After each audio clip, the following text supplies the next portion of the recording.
ထန်းရွတ်ဖို့အကောင်းဆုံးချိန်ကဘယ်ချိန်ဖြစ်မလဲဗမော်ဆရာတော်ကြီးမိန့်ကြားထားတဲ့ပထန်းရွတ်ဖို့အကောင်းဆုံးအချိန်ကိုတင်ဆက်ပေးလိုက်ပါတယ်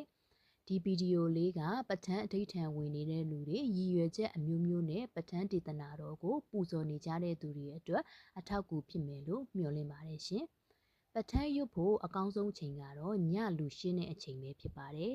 အဲ့ဒီချိန်ကျမှနတ်တွေဗမာတွေကလာတာဖြစ်ပါတယ်အခုလိုမျိုးအချိန်တွေနေကင်းဘက်တွေလူတွေများနေတဲ့အချိန်တွေစူညံနေတဲ့အချိန်တွေမှာတိတ်မလာပါဘူး